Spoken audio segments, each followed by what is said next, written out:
All right, the recording resume now. Let's see. Oh, so many people out here. It's beautiful. Hopefully they can hear me. Peace and Black Power, mighty Africans. Welcome to Hard Teaching. This is the first installment of what will be a thorough and groundbreaking, certainly, political education series. I am the political education director for the African Black Coalition, Makoni Sendaji. It is an honor to facilitate this virtual space. You all are in for quite a, how do I describe it? Quite the profound and truly transformative intellectual journey. You know, as the African Black Coalition, we are very intentional when it comes to our political education. You know, we believe that before any sort of serious organizing or mobilizing can take place, we must first study and study critically and rigorously, right? Not just sort of pull information from random places and then call ourselves educated, right? There's so much more to it than that. And Hard Teaching, this series is definitely a crucial, right, component of what we're trying to do. So without further ado, I will let our first, our inaugural guest speaker for this Hard Teaching series, I'll let the good brother introduce himself. Okay, cool. So what's good, family?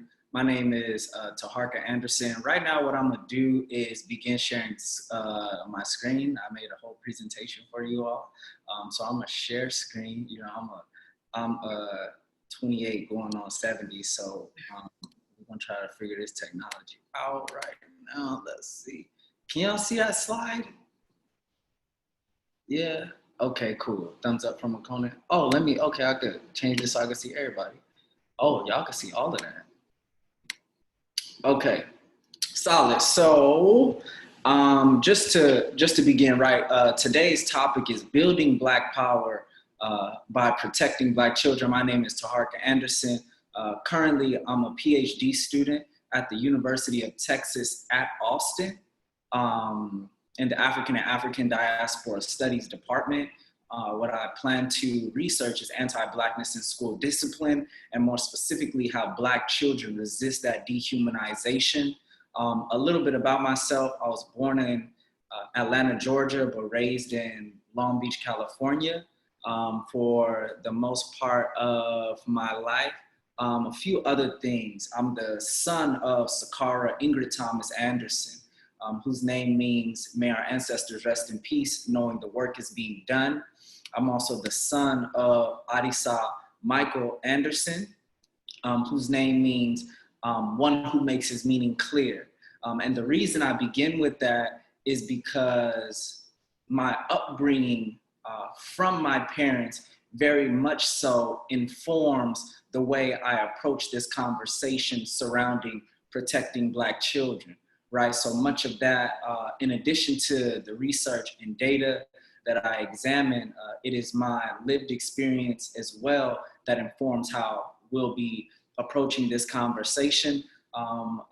In addition to that, so that you understand my positionality, I'm the former director of Black student programs for the African Black Coalition. So I oversaw the day-to-day engagement with all of our Black student unions that we organize.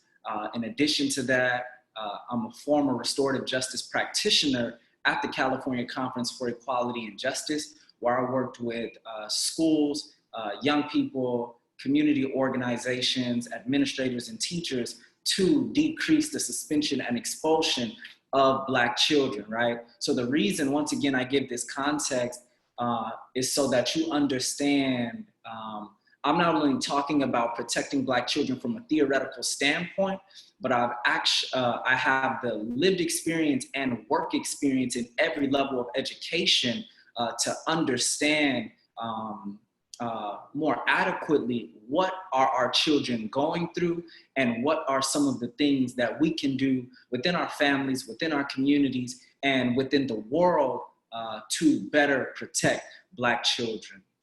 Okay, in addition to that, just real brief, I have a bachelor's degree in sociology with a minor in Africana Studies from Cal State Long Beach, as well as a master's degree in the social and cultural analysis of education. And once again, I'm on a track to get my PhD. So in the next 5 years, I'll be Dr. Anderson to white folks and non-Black folks, and I'll be your brother Taharka Anderson to all African and Black people, no matter where you find yourselves.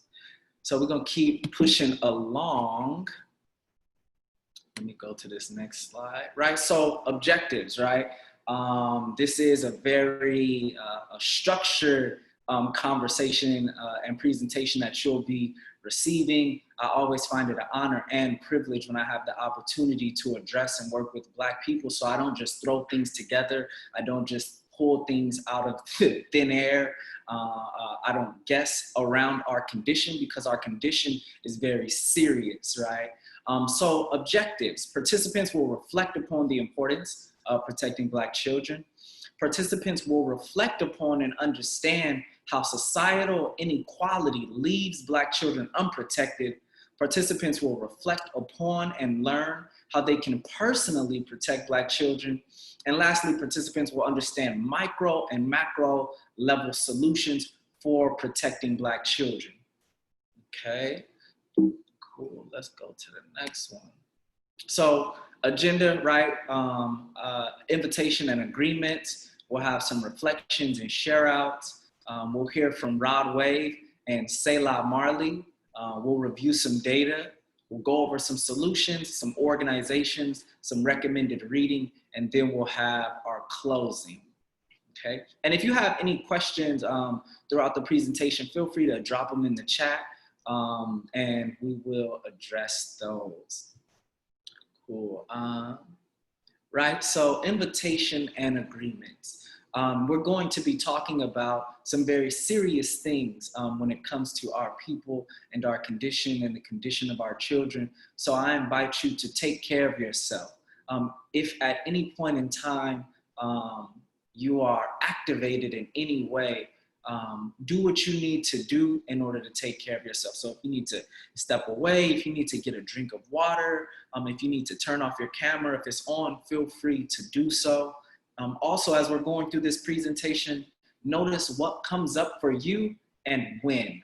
And the reason why I have that in there is because in this conversation around protecting Black children, for African and Black young adults and adults, it's critical for us to think about what unresolved traumas do we have.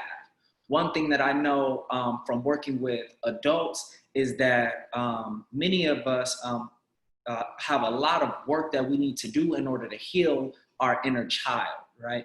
And many of our behaviors in adulthood stem from situations that shaped, molded, and crafted us in childhood. So notice, what comes up for you during the presentation. Think about how this information can be applied in your life. Think about who else can benefit from this information, and also be responsible for your learning, right? So please have a pen or pencil out or be typing out some notes, because I'm not just doing this presentation and talking for my own health, it's for the health of all of our people, including your beautiful self, as you sit on this call. And then agreements. I'm not sure if you all can unmute yourselves, but just remain muted throughout the presentation unless I ask for folks to share out.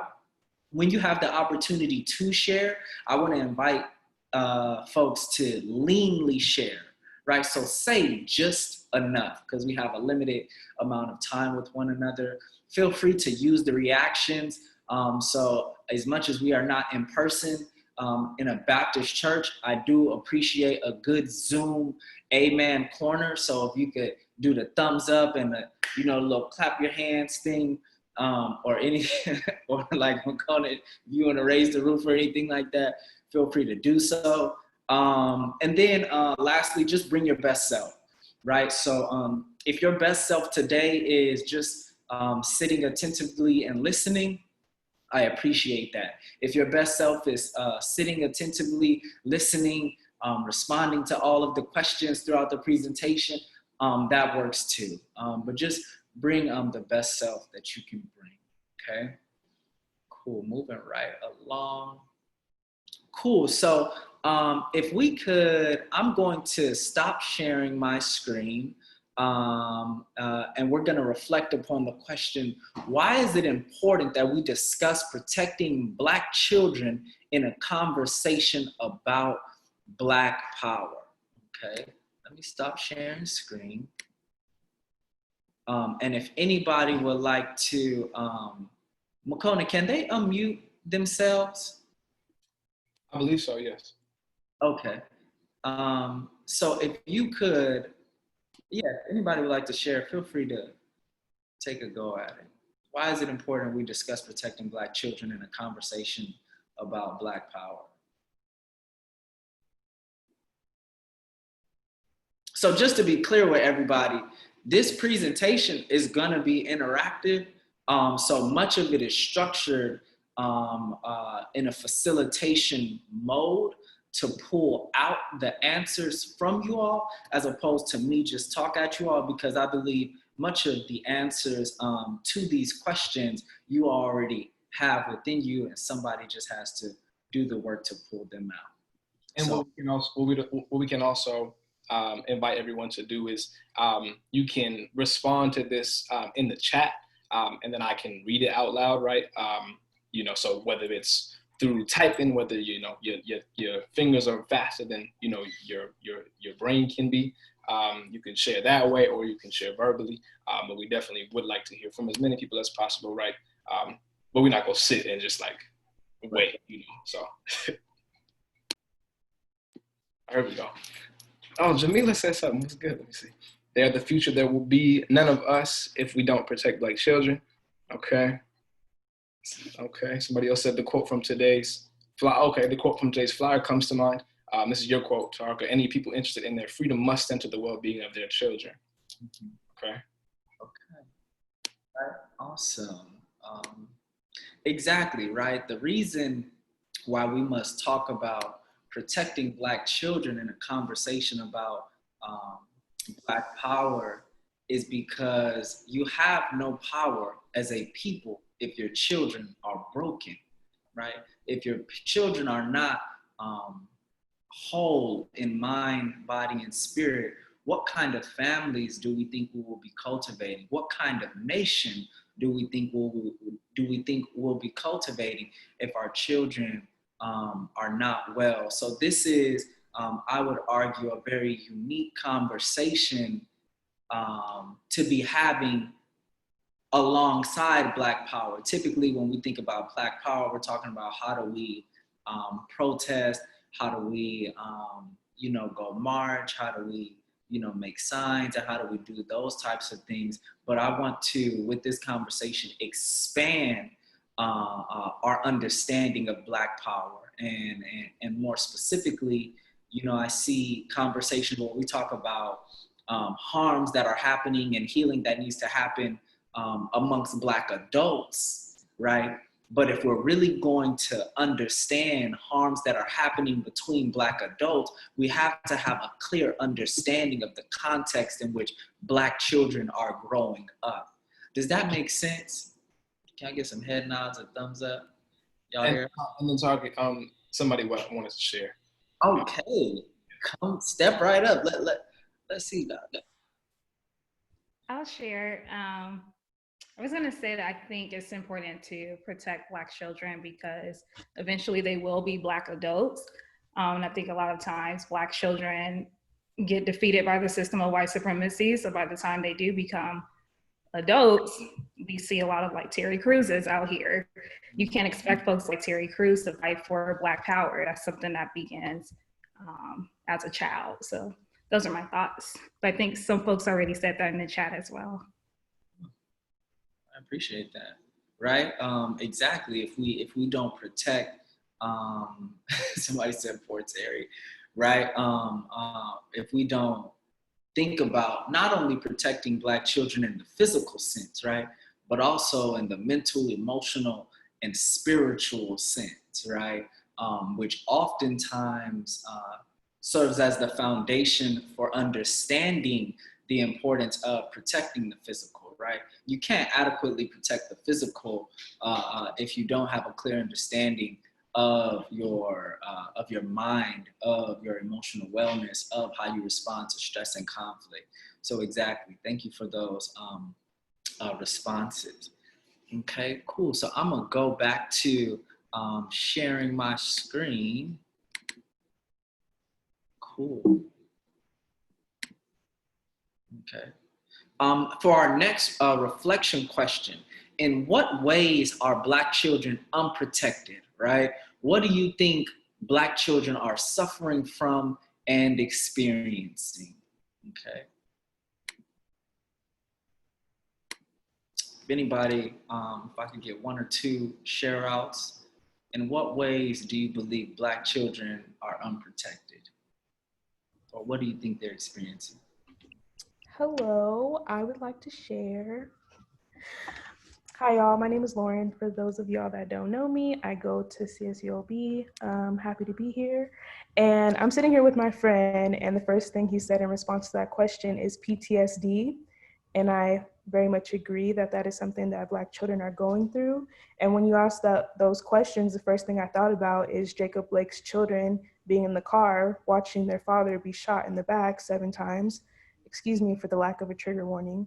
But I was thinking about that, as well as how Black children are policed in school from such a young age, being criminalized as babies, their behavior is being treated as something completely absurd and out of character for young children, whereas, you know, white children, other children would just be considered children.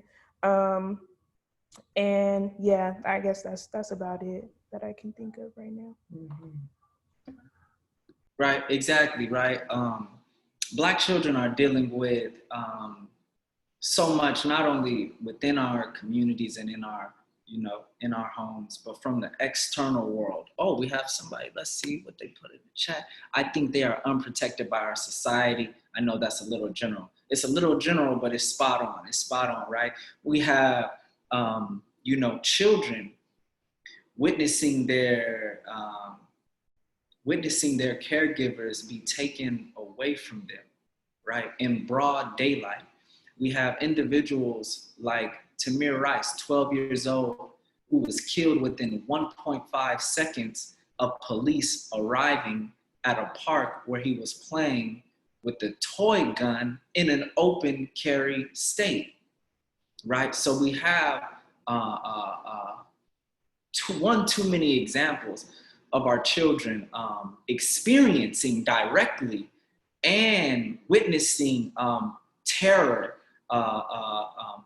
be rained down upon their communities, right? So it's critical that as leaders, as intellectuals, as scholars, that we think more deeply about what impact does that condition have on the development of Black children, right? If we know that individuals who go to war, who see a couple people die, can be diagnosed with PTSD, what does it mean for Black children? Like when I was working in continuation high schools and even growing up, by the time we started reaching maybe 8th grade and then 9th grade, people already started putting rest in peace, so-and-so in their bios, right? So how does, you know, I have a cat and he's a little needy right now, so he's gonna be in the frame with this, right? So what does it mean to take into consideration what Black children are going through on a psychological level? And then the larger question becomes, what impact does that condition and what impact does that lack of protection of their mental health, how does that impact how they behave in the larger society? How does that impact how they engage in intimate relationships? How does that impact how they engage with their peers in society when they are witnessing death so very often, right? And also witnessing that kind of treatment within society with the lack of access to mental health resources oftentimes. And that's the larger question that we have to investigate, because that's what we have to respond to. Most of the behaviors that we're seeing, or actually all of the behaviors that we see exhibited by adults, by Black adults, are deeper than the surface, right? And if we don't believe, right, white people have said and still say that Black people are genetically predisposed to being violent, right, to being aggressive, toxic, abusive, and harmful. If we do not believe that Black people are born any of those ways, that means we have to do a deeper investigation into what they experienced prior to exhibiting that behavior that produced said behavior. Does that make sense? Yeah, makes sense? Okay, I'm getting in my bag a little bit. Okay, so in my mind, unfortunately, I think we can also think of this question in the opposite. In what ways aren't Black children protected? Correct. Okay, and then Lauren said it definitely creates apathy for education, for success, for our own lives sometimes. They are robbed of their youth. They often have to grow up quick and know things they shouldn't at their age, right? So it's like, you know, in many senses, you know, there's some scholars that talk about we have to envision or reimagine a Black childhood, because as it stands, the masses of Black children literally do not get to exist in the position or in the category of being child, right?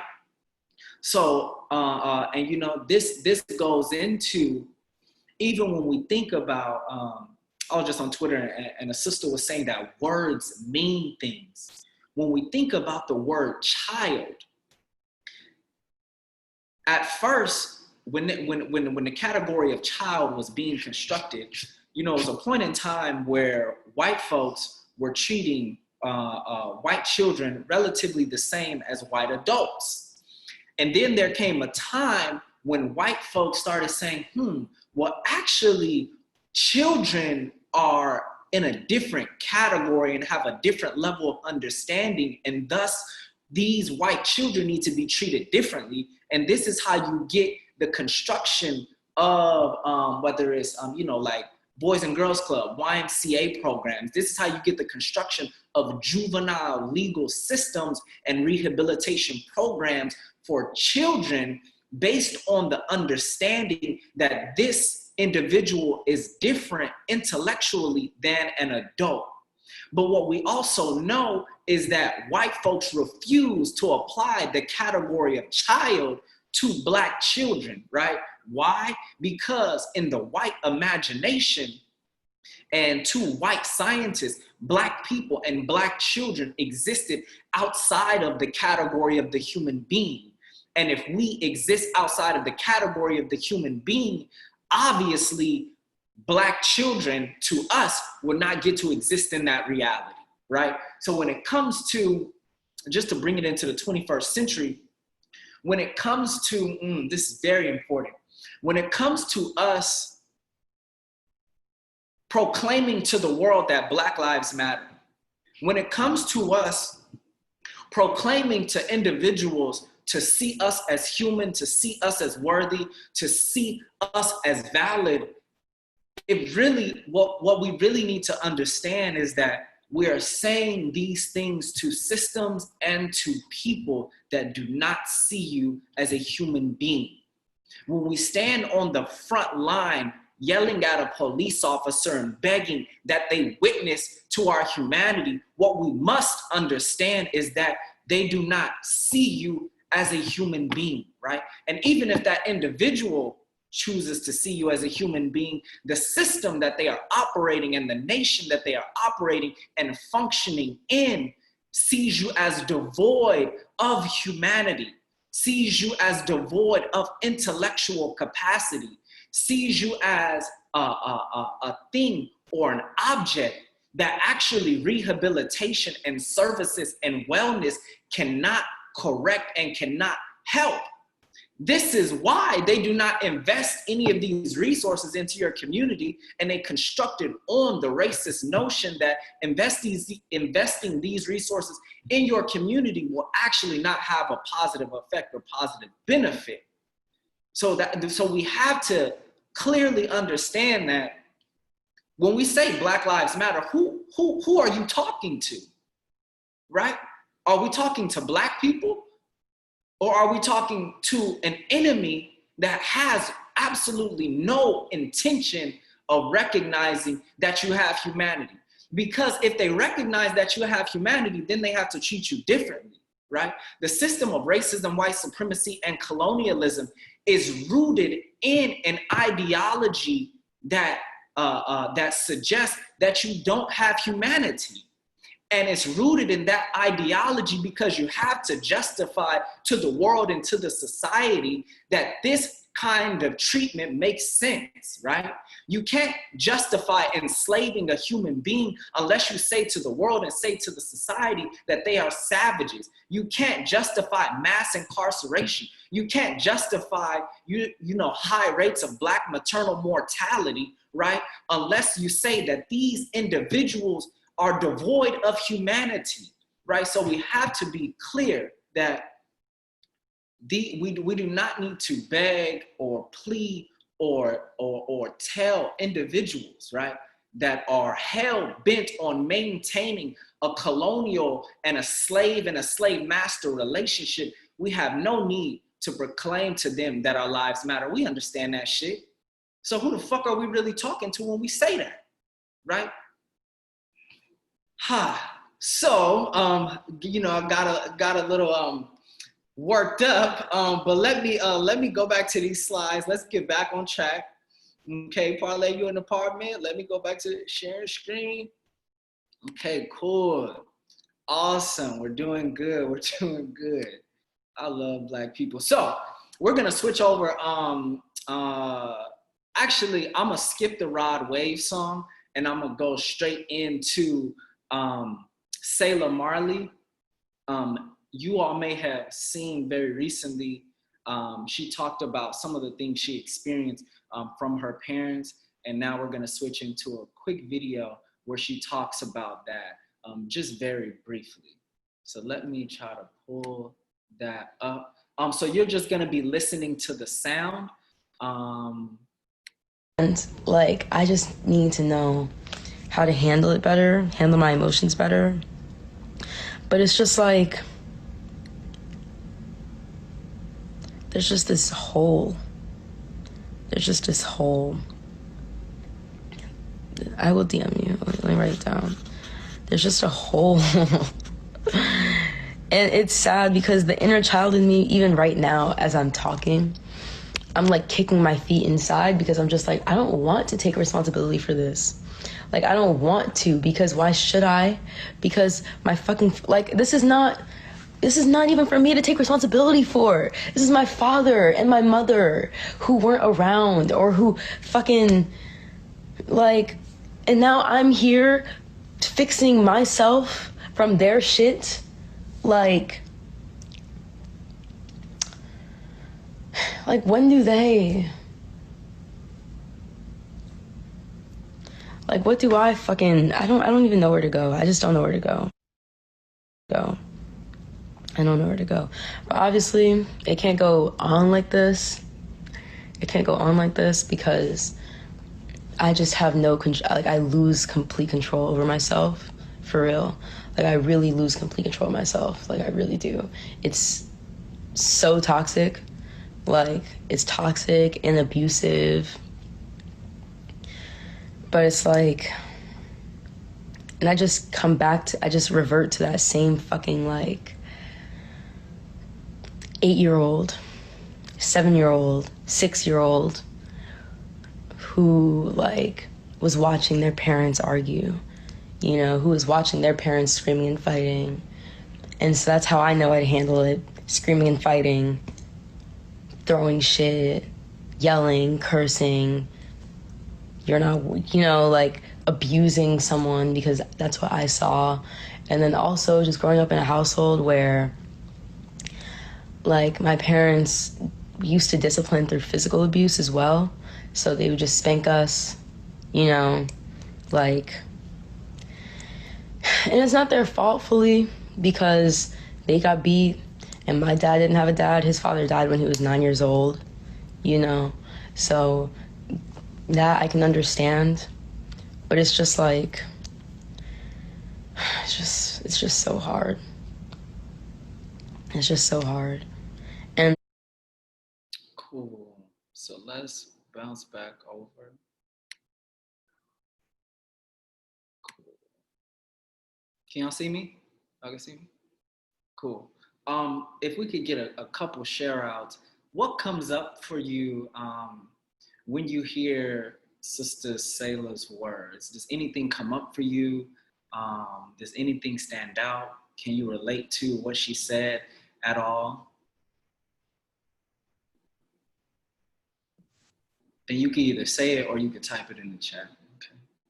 I feel as though a lot of children go through this. Trauma is passed down, and working to change that can be very difficult. Definitely.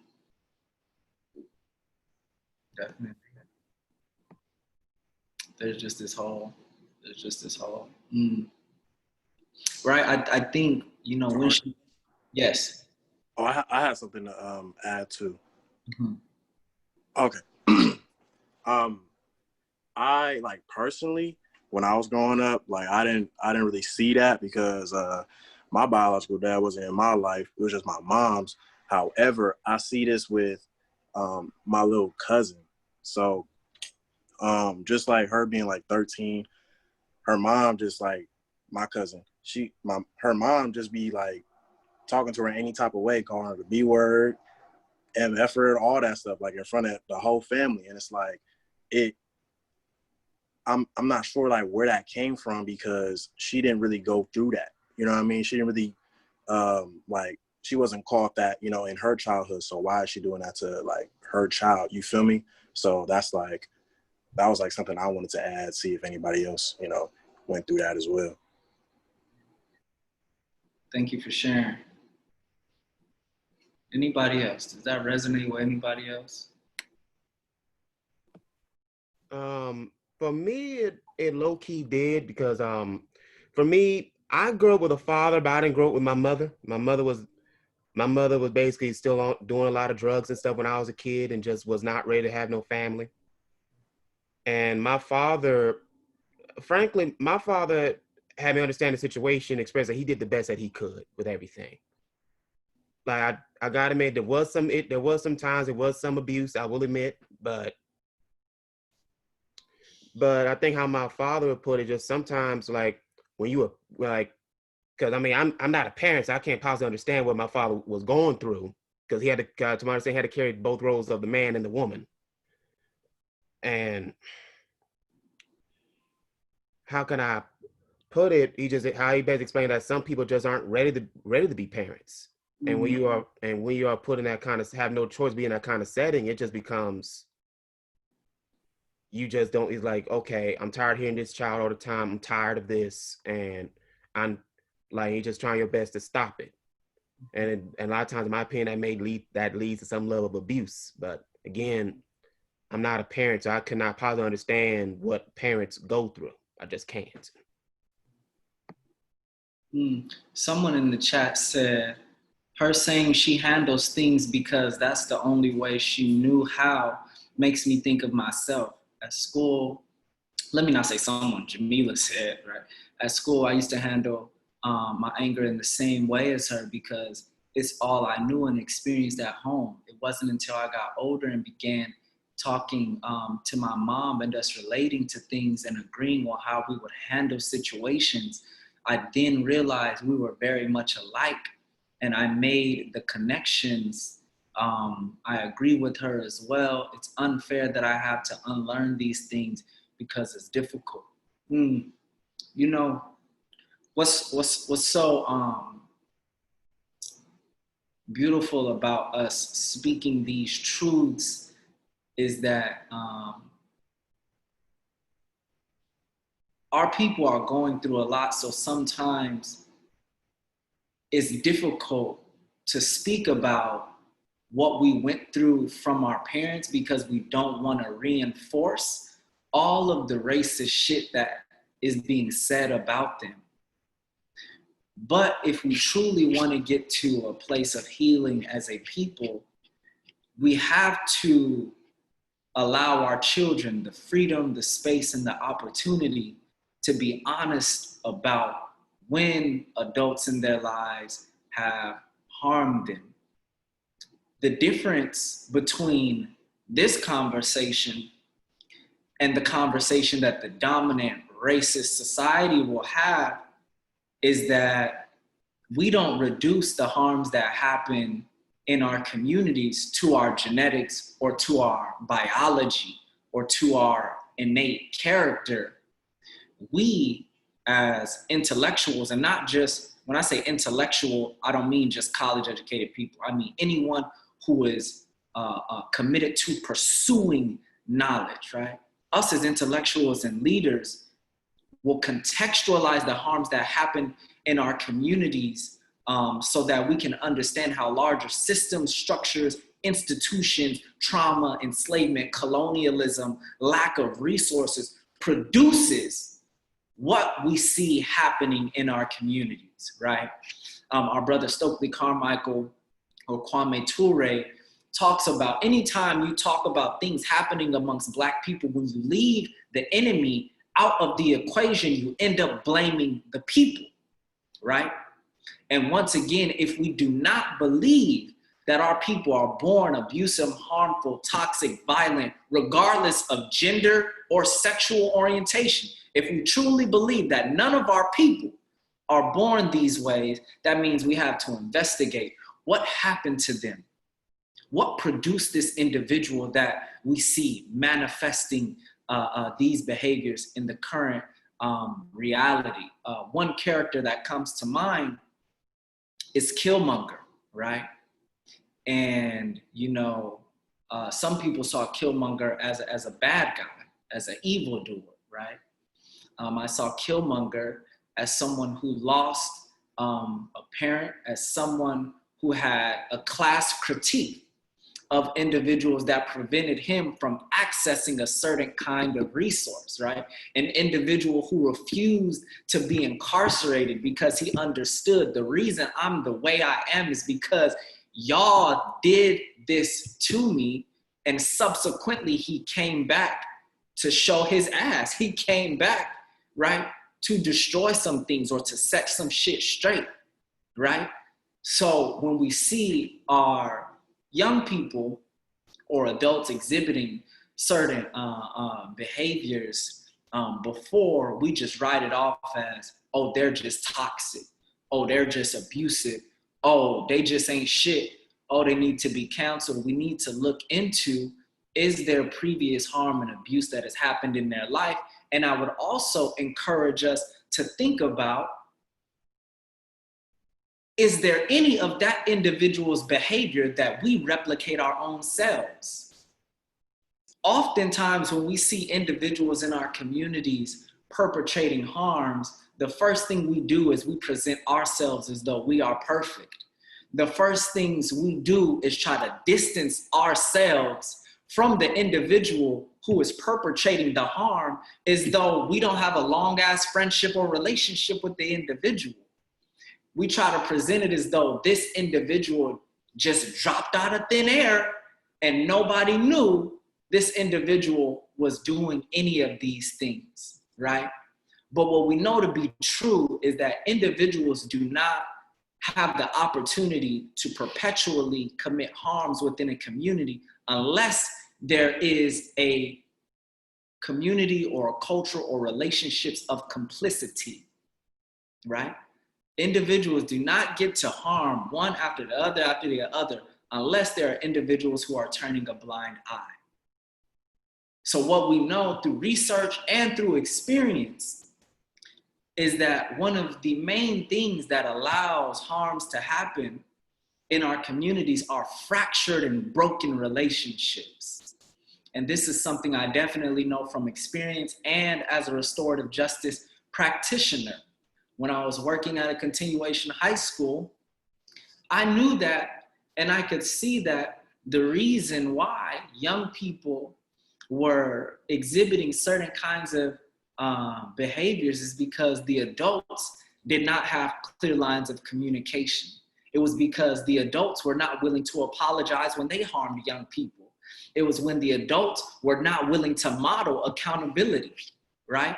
So as much as we do need to contextualize our communities within a system of racism, white supremacy, and colonialism, we also, particularly as adults and our parents and caregivers, need to be honest about the times when they did not do the best job of modeling healthy communication, of modeling healthy ways of responding to stress and conflict, of modeling what does it look like to step into accountability. How do you expect a young person to step into accountability, or a young adult to step into accountability or be willing to apologize when they perpetrate harm if they grew up in an environment and in a context where they saw no adult ever stand on their square and lean into accountability? Accountability is a scary thing. Accountability is a hard thing to lean into. Accountability is sometimes something we are resistant to, especially when we know there are other individuals in our communities that have perpetrated harms as well, but want to make us a scapegoat, right? That want to position us as the black sheep. Oh, Uncle so-and-so is an alcoholic, but the person saying that is addicted to opioids. And the other person giving their 2 cents is addicted to pornography. And this other individual is not faithful in their relationship, right? So if we're really gonna protect Black children, if we're really going to address the harms and create more healthy families, communities, and a soon-to-be nation for our people, there's a lot of work. As Selah reminded us, and you all have reminded us, that the adults and the elders are going to have to do.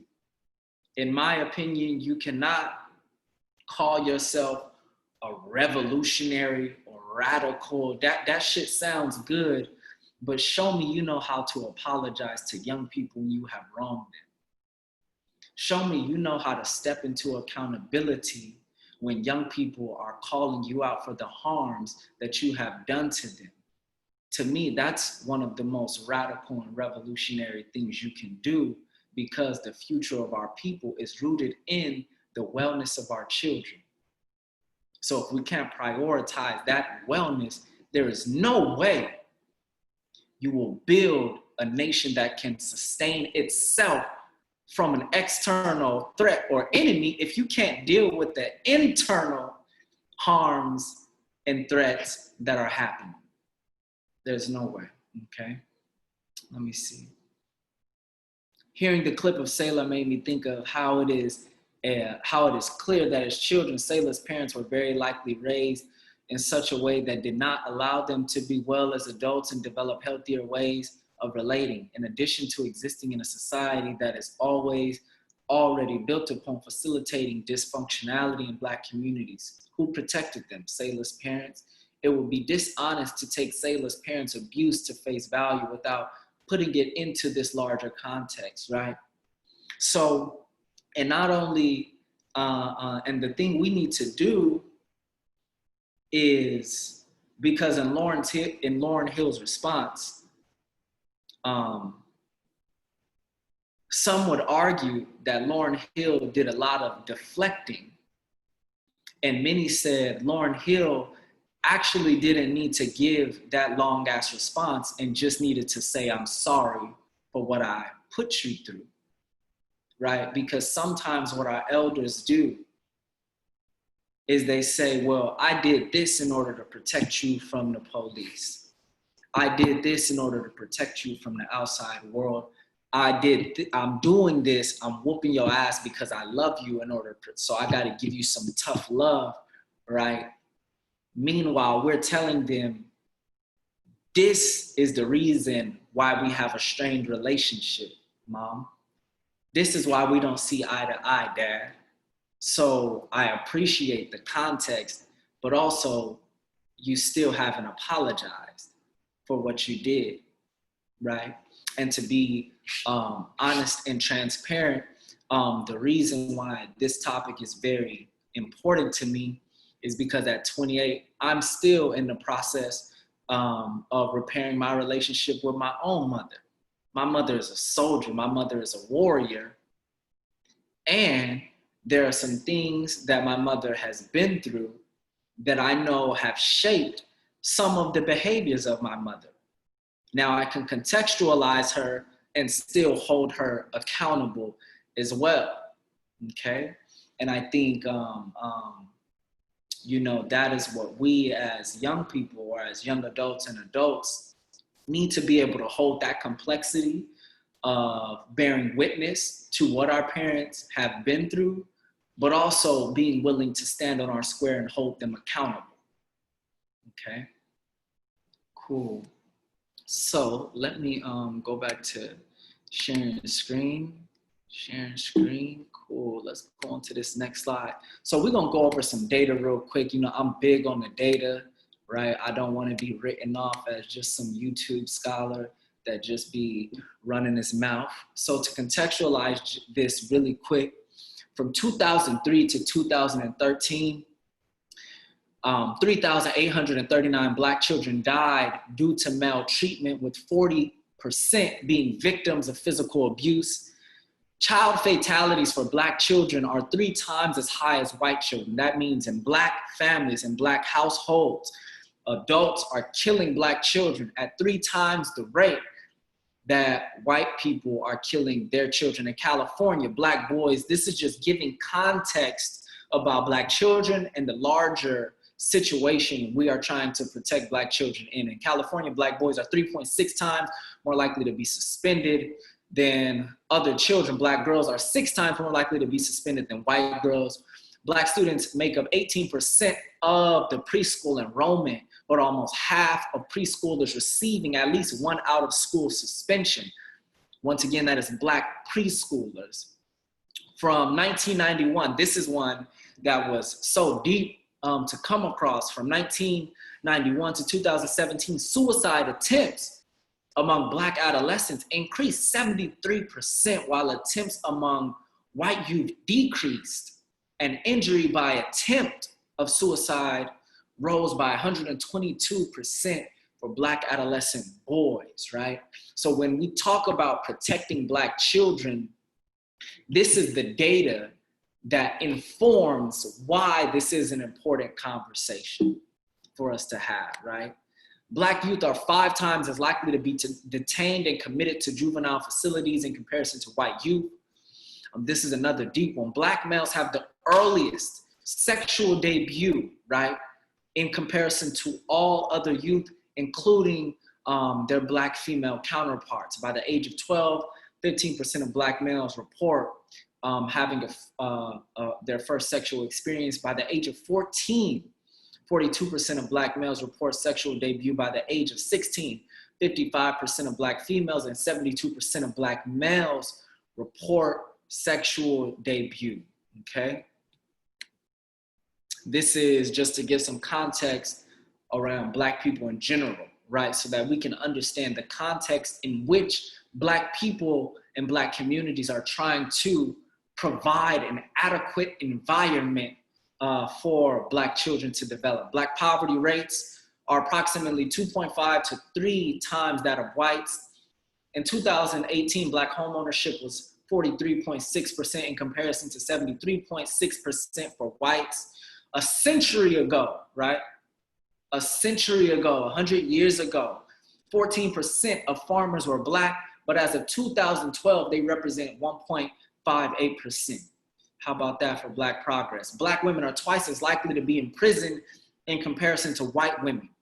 At every level of education, Black people are almost twice as likely to be unemployed in comparison to white people, right? So they tell us, go get an education, go get an AA, go get a BA, go get a master's degree or a PhD, because that's the great equalizer. That's what white folks and that's what petty bourgeois Black people tell us, right? And poor and working class Black people internalize those notions, and we tell our children, go get an education, that will make it all right. But when we look at the data, no matter what your level of education, you are still twice as likely to be unemployed in comparison to white folks. Lastly, Black people are incarcerated in state prisons at a rate that is about 5 times the imprisonment of whites. In 11 states, at least 1 in 20 adult Black males is in prison, and Black women are 3 to 4 times more likely to suffer pregnancy-related deaths in comparison to white women, regardless of class and education level. So once again, people say, oh, it's just because you're in poverty, just because you have a lower level of education, right? If y'all just had a little bit more money and a little bit more education, things will pan out equitably. But what we see in the data and the research is that racism and white supremacy and colonialism is so wicked that even when you control for, right, or even when you equalize class and education, we are still at the bottom of most, if not all, social indicators of wellness, okay? This is the context in which we have this conversation around protecting Black children, right? This is the context in which Black people, Black parents, and Black caregivers are trying to do the best that they can in order to provide optimal environments to raise our children, right? And the reason why I provide this larger societal framing is so that we don't blame our own people for our condition and for the lack of protection Black children are receiving. When our families and communities are fractured from incarceration, are fractured from substance abuse, are fractured from mental illness, right? Are fractured as a result of a lack of economic well-being, are fractured as a result of a lack of access to stable housing, right? And consistent parks and recreation programming, right? This is going to produce increased levels of harm in our communities, right? You cannot have a well community if you do not have adequate access to resources. So when white folks or when anti-Black people talk about what is happening in our communities and blame us, they're decontextualizing the situation that we are in, right? You cannot blame us for what is happening in our communities when we can see systemically and systematically our communities are being set up to produce a lack of health, right? And even in the midst of all of that, Black people are still resilient, right? Black people still attempt to make a way out of no way. I remember growing up, if my parents couldn't pick me up, the homie's mom was gonna pick us up from school, right? If so-and-so didn't have a place to go eat, he knew or she knew or they knew where to go to get some food, right? If so-and-so's family didn't know how to help them with their homework, they knew they could go to this place in order to get some assistance. So even in the midst, right, of Black people having a lack of equitable access to resources, we make a way out of no way, right? We make lemonade out of rocks, right? When we have to, okay? Cool, let's go on. Actually, let me stop sharing screen. If I could get some share outs, did anything from that data stand out to you in particular? Anything stand out in particular from that data?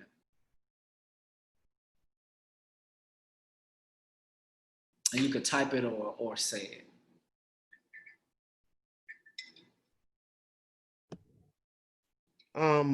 For me, what stood out in the data for me was the suicide rates, and the idea that and because we're still taught the idea that the main people commit suicide the most are white people and white adolescents.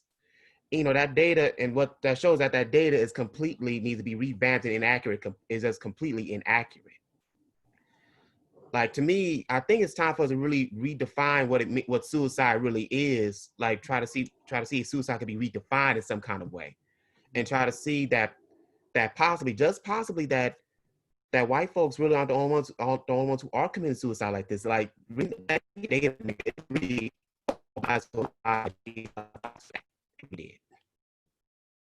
right? And this is why it's critical. Sometimes my friends and my peers laugh at me for always, they say my favorite word is empirical data, right? His favorite word is empirical data. And the reason why I'm always bringing up the data is because if we didn't look at the data, we would not know that the suicide rate of Black children is what it is, right? If we're going to have a serious conversation about our people, about our condition, and about the way forward in our movement spaces, we cannot just be throwing around most, many, all, sometimes, without having a source to back up that position. And in a lot of Black movement spaces, we don't look at data. We don't look at data sets. We don't look at academic journals. In some spaces, we even say it's elitist, right? We say, oh, that's elitist. That's that academic college stuff, right? It's that academic college shit that we need to be looking at in order to properly understand our condition as a people, right? A lack of proper understanding of our condition will result in inadequate solutions to addressing said condition. But if we are more precise in understanding our condition, we can be more precise at developing solutions to that condition, right? Okay. Anybody else? Maybe one or two more people want to share what stood out to them about that data? I'll share.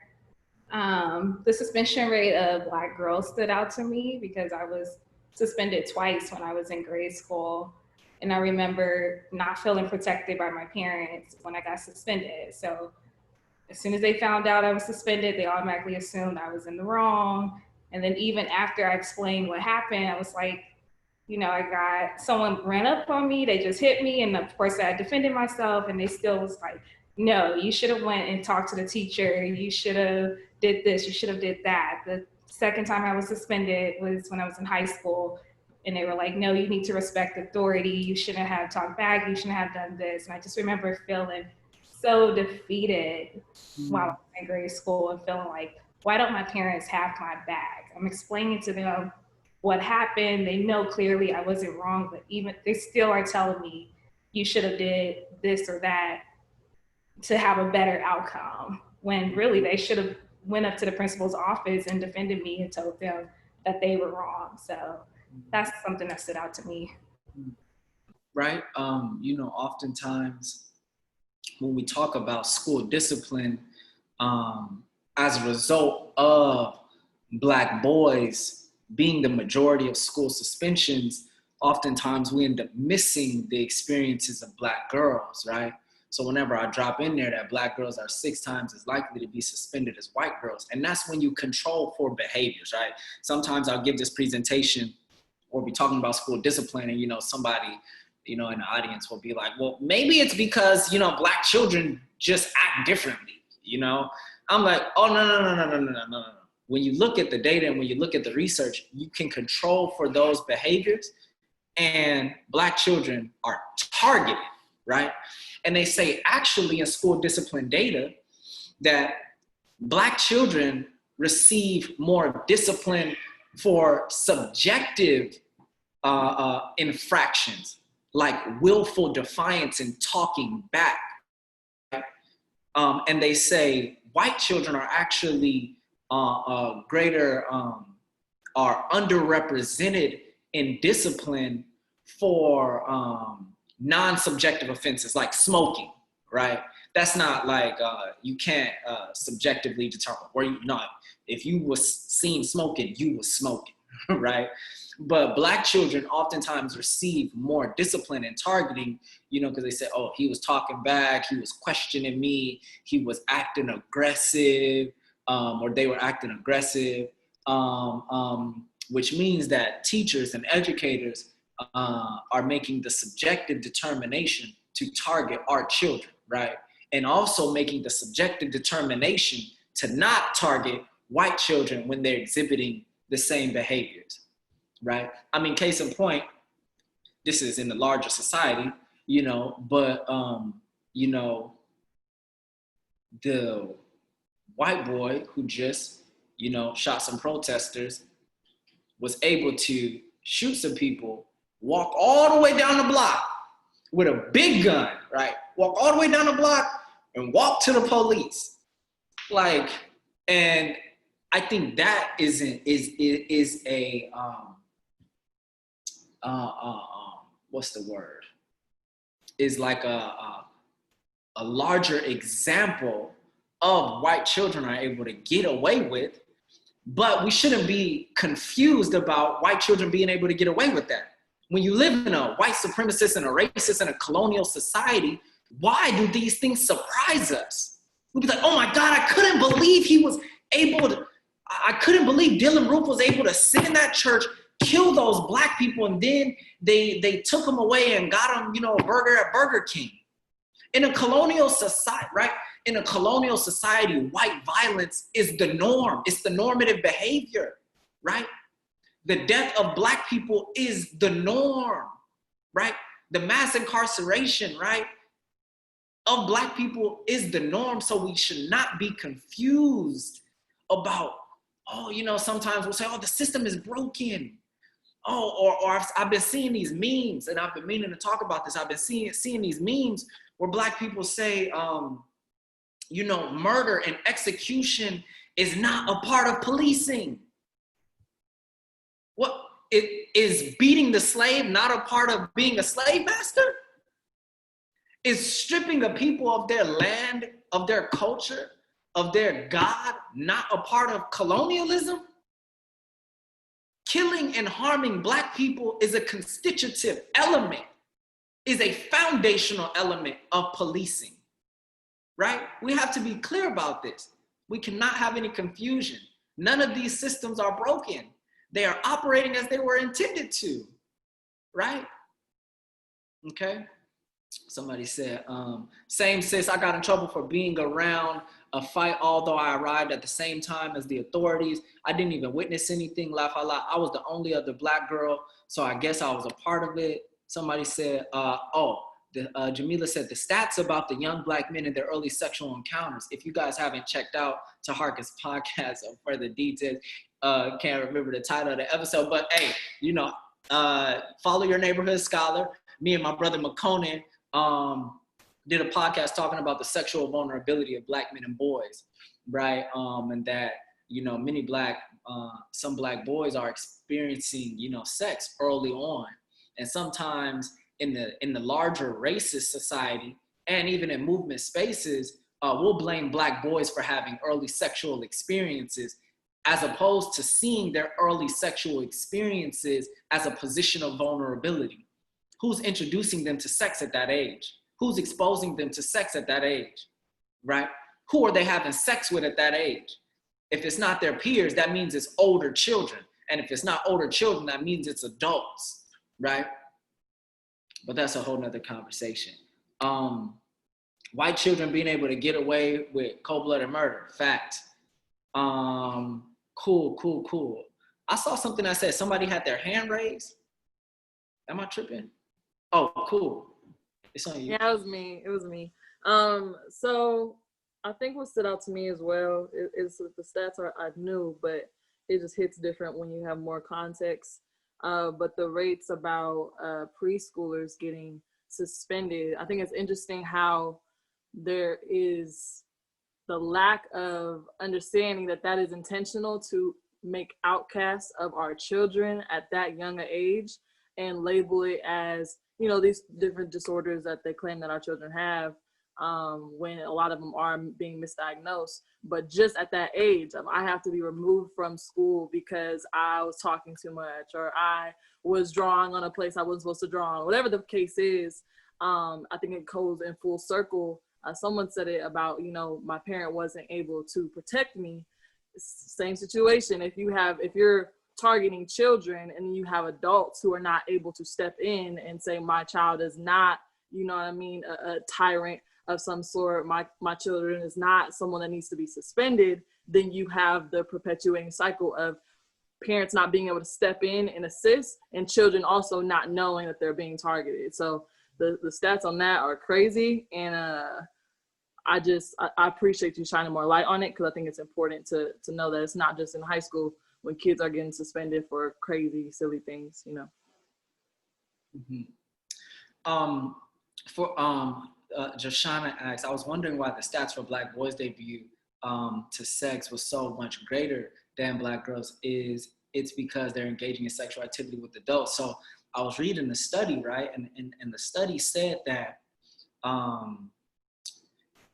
being that girls at that same age were not reporting having sexual debut at the same rates, the study says that they believe they're having sex either with older girls or with adults, right?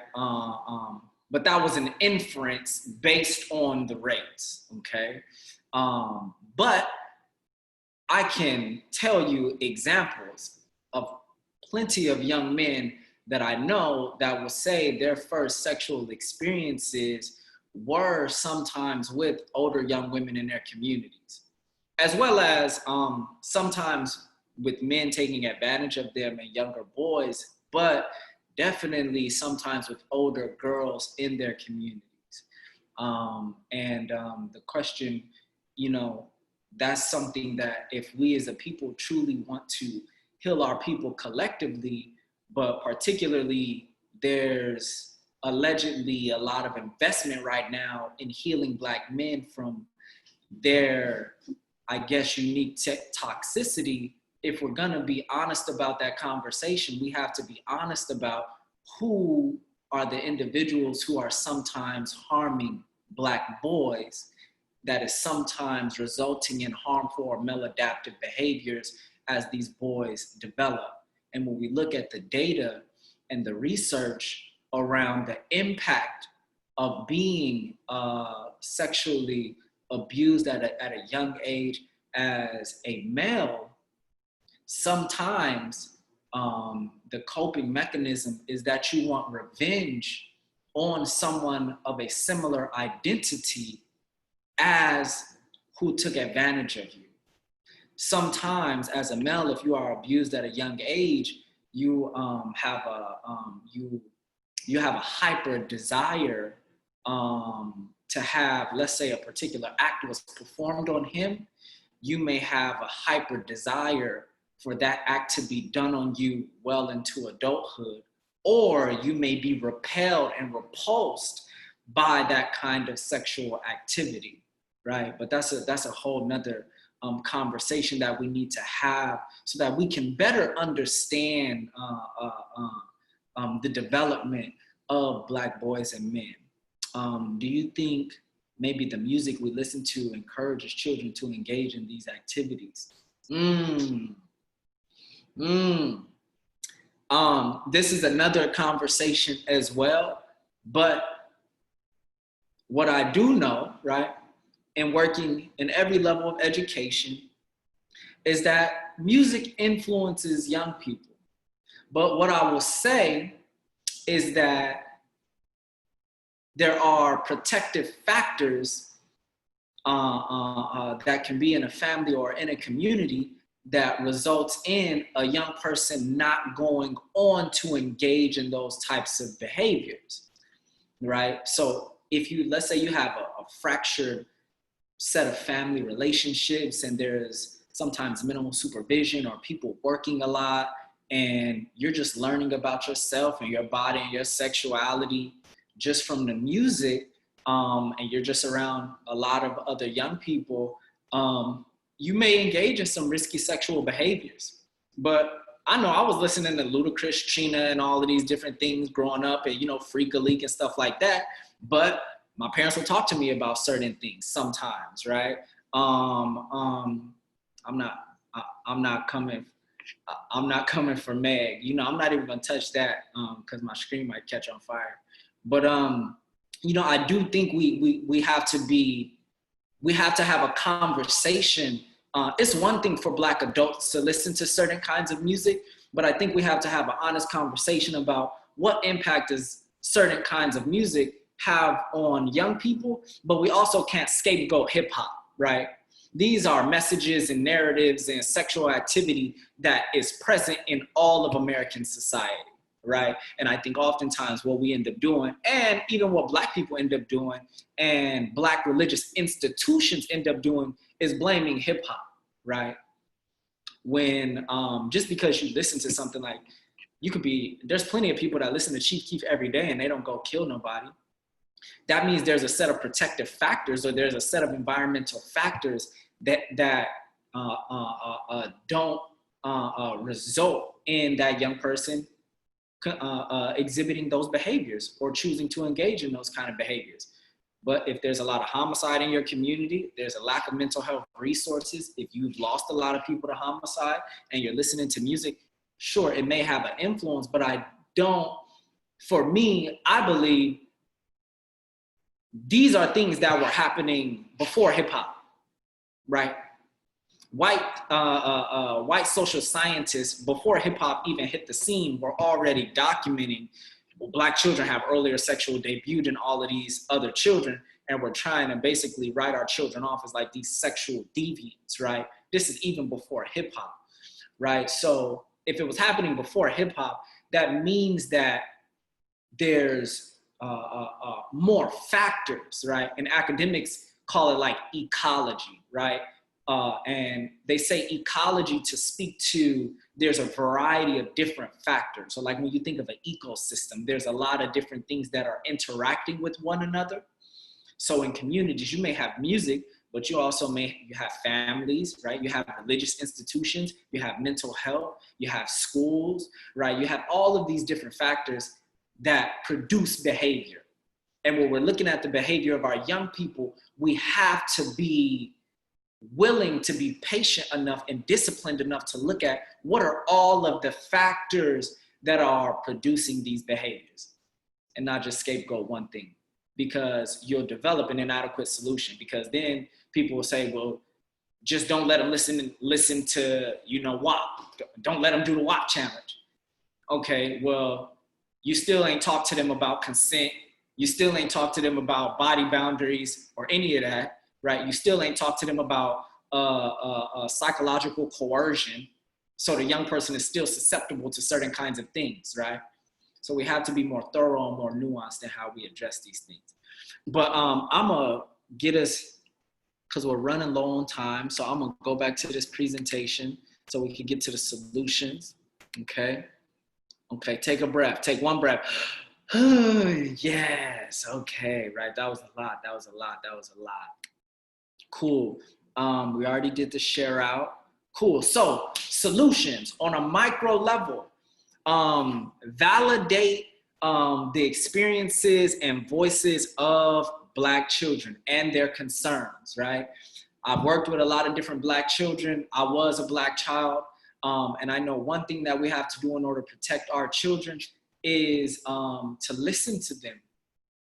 Black children oftentimes tell us when they're experiencing things, or when they feel a certain type of way about going over a certain person's house, right? Or being in a certain environment, or this teacher is acting like this. We have to validate those experiences, right? As adults, right, we have to apologize and model accountability. Any behaviors that we want our children to step into, we have to model it first as adults, right? So that's the work that we have to do. In terms of social media, we need to talk to our children about what are you seeing and what are you experiencing in social media. When I was working at the continuation high school, damn near every situation that the young people will be getting into will start social media, right? So it's critical that we talk to our children about, Are you being bullied? Is anybody talking mess about you? Are you talking mess about anybody? You know, what's going on in the social media realm? Because there's research that's coming out that also talks about social media, and this is new for, you know, this generation and future generations of children. Social media is definitely contributing to mental health illness, right? And suicidal ideation and actual suicide. And we hear about the cases, okay? We need to be mindful of our language. We need to be thinking about how we talk to, about, and around Black children, okay? We need to be very particular about that. Body boundaries, consent, and coercion, okay? We can't just tell Black children, don't get pregnant and don't get nobody pregnant, right? Because that's probably the same shit our parents was told, and a lot of them still ended up having some children before they was ready, right? So we have to have a more robust conversation with our children, especially with them having such early sexual debut, right? It is inexcusable for Black children to have such early sexual debut, and we still say in our families that we're not going to talk about body boundaries, consent, and coercion, okay? Abstinence-only education does not work. Our children are having sex, and our parents got abstinence-only education, and many of them were still having sex too, right? So we have to talk to our children about these things. We have to think through alternative discipline techniques. Once again, child fatalities in Black families are the highest, right? We're killing our children sometimes, right? And as Selah talked, you know, sometimes we joke about it, you know, an extension cord, or this was thrown at me, or I'm gonna slap the black off of you, or we hear comedians joke about it all the time. But oftentimes comedians are joking because it's a coping mechanism in order to reconcile and talk through the abuse that they haven't been actually able to work through yet, okay? Us as adults, we need therapy, and our children need therapy as well. Some Black adults and some of our parents don't believe we need therapy, right? I don't need to learn no alternative discipline techniques. These is my kids. You mind your own business. No, mom and dad, you need to go get some help, because you're replicating a lot of the behaviors that happened to you as a young person, okay? Spirituality, right? For us as adults and our young people, our spirituality reminds us, you know, our divine nature. It reminds us how special that we are as individuals and as people. And it reminds us not only who we are, but whose we are. And if we truly understand whose we are, we have to take centering the protection of Black children extremely serious, okay? Nonviolent communication. As a restorative justice practitioner, one of the main things I was trained in is nonviolent communication, right? The question becomes, in times of stress and conflict, how do you still communicate and engage someone in a healthy manner, okay? Positive racial socialization. Every single day, our children are receiving negative messages about being Black in America and being Black in the world, right? So we need to be teaching them their history, teaching them their culture, teaching them the contributions our people have made to the advancement of civilization. We need to study, and we need to unlearn and relearn. Some of us have internalized what white folks have told us about the deviance of Black children. Some of us believe Black kids is worse than other kids. Some of us believe that Black children have to be beat and whooped in order to produce positive behaviors. Some of us actually believe that, right? But what studies show is that corporal punishment and physically hitting children, let me plug my computer in 1 second. Corporal punishment at young ages actually begins to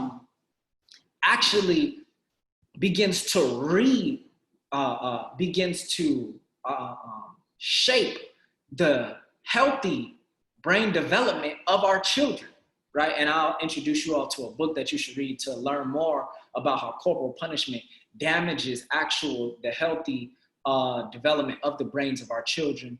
In order to protect Black children, us and our children need to learn some form of martial arts and the basics of firearm safety and operation. We also need to approach Black children from a position of curiosity versus assumption. When Black children are exhibiting certain kinds of behaviors, we need to ask them, what is going on? What is happening to you? Why are you so quiet? Why don't you want to go over this person's house?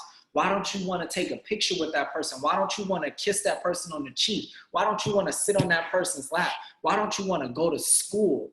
We have to approach our children from a position of curiosity so that we can create a lane and an avenue for them to speak their truth about what they actually need. And we need to be consistent as possible with all of these things. Those are the micro level solutions. Moving on to the macro level, right? We need to struggle to destroy capitalism and redistribute resources and wealth to meet the needs of the materially poor and working class Black communities, right? So that includes housing, food, childcare, healthcare, education, employment, and land. Speaking back to the data earlier, much of what produces a lack of protection for Black children is our lack of access to resources in our communities, right? Which means we have to destroy racist capitalism. We have to destroy the colonial arrangement so that we can have access to provide for our people and provide for our children what we know is needed for them to develop in healthy ways. We need to struggle to abolish policing in prisons, right? Those things do not result in healthier communities. They, in fact, exacerbate harm, violence, and fractured relationships in communities. This is why the recidivism rate, or the rate at which US prisoners return back to prison, is so high in the United States of America, because prisons do not rehabilitate individuals. We need to struggle to have community-centered and community-led restorative and transformative justice responses to harm.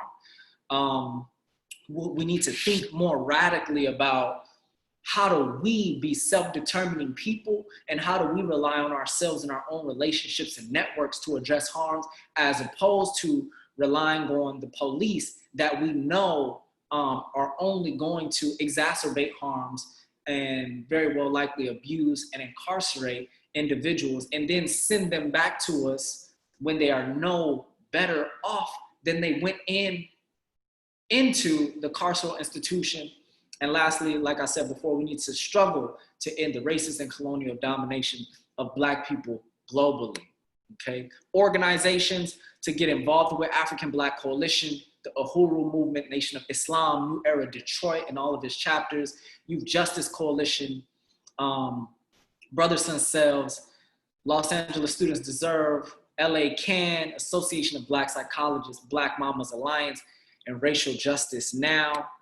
And these are some recommended books. Screenshot this on your computer. We got Spare the Kids Why Whooping Children Won't Save Black America. We got The Body Keeps the Score. This is a book about trauma, okay? The Whole Brain Child. This is a good book. Y'all can't even really see these, but this is a good book to understand how children's brains develop, and it also gives solutions for working with children in a healthier fashion. Then we have Nonviolent Communication. This book changed my life, and it helped me be able to communicate in a healthy fashion when it came to stress and conflict. This is a good book. It's called Let's Talk About Body, Boundaries, Consent, and Respect, right? This is the only book that I've been able to find that's child-friendly in order to talk to children about those topics, and it includes a lot of questions, like focus group questions that you can run with children in order to talk about these things at an age-appropriate level.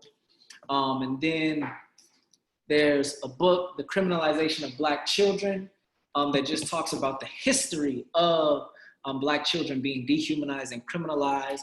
And last but not least, Black power, the politics of liberation, so you can understand the larger context in which we are having this conversation about protecting Black children. Taharka, there was a question of if you go back to the organization slide. Okay, no problem. Conan, can you all send this presentation out to the folks who? Okay, solid. So you all will receive this presentation as well. Okay. Conan, is the Zoom gonna shut off at 30? I think so. Okay, cool. So I hope you feel good and like you learned something, because we only got a couple minutes. Well, so look, this is the last slide. Here's my contact information. Screenshot that. You feel me? I'm on Twitter and Instagram. That's my website. Tap in. And, you know, as Kwame Ture says, Black people in America have no time to play nice, polite parlor games, especially when the lives of their children are at stake. Once again, you will receive this presentation. Thank you all for your time. Conan, you want to take it away? Yes, sir. Yes, sir. I mean, we can't give a round of applause. You're not gonna hear it, but you know, wherever you are, wherever you may, find yourself, give it up for our good brother. One of the most thorough minds of this generation, and certainly of all generations for sure. And again, just to reiterate, right, in these last few minutes, just to reiterate the intentionality behind the way that the African Black Coalition organizes political education. That definitely can't go right understated or overstated. It's really critical that as especially when we find ourselves in very emotionally charging moments in time and things like that, where there just seems to be a lot of motion and activity, right? That we don't confuse motion for movement, right? There's a critical difference between running 10 miles on a treadmill versus running 10 miles outside, right? And what I mean by that is we can hop on a treadmill and run 10 miles and we can break a good sweat and we can do all these things. We still get off the treadmill in the same spot, right? Versus going outside and running 10 miles in one direction, we found ourselves in a new location, in a new place, right?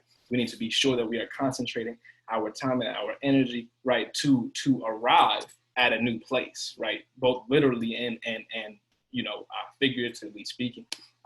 And this hard teaching series is certainly, an effort to do so. So peace and Black power to you all, to our brother Taharka. We thank you for kicking off this series. I couldn't think of a better way to kick it off. When the good brother confirmed that he could do it, I was like, oh, it's going to be something, some pressure applied for sure. So with that, Taharka, if you want to have any last final words, that we can go ahead and close it out. Feel free to tap in with me. I'm always willing to build and to share information and discuss these things further. I thank each and every one of you for being here. And I'm so excited about what our generation will do to expand how we understand Black power. A lot of people in our generation are beginning to have conversations about healing and really beginning to tackle, some of the things that happen to us in childhood that are very difficult, but we have to get at those things if we're really going to build healthy Black people, healthy Black children, and healthy Black communities. So I appreciate each and every one of you being here. If you want a hoodie, yourneighborhoodscholar.com, you feel me? Hold on, I gotta show mine. You see me? Hold on. You feel me? Come on, Dad. You know how to throw it up. And we actually just put out a Black maternal health, birth work, and doulas education and resource guide on our website, yourneighborhoodscholar.com. So check that out. We provide research and data and neighborhood narratives to advance justice in Black communities. But tap in. Let's keep this work going and let's free our people. Yes, sir. Yes, sir. So for all of those who tuned in, you will be receiving an email shortly with this presentation, along with a post-evaluation for this session. Please take a brief moment to fill it out. It really helps us learn how to, improve our experiences in our programming for the future, right? we certainly don't think that we have the formula down pat, right? So we're definitely always open to that constructive feedback and ways to improve our programming for the future. So with that being said, I would say peace and Black power to you all. Peace. Ready for revolution. Peace.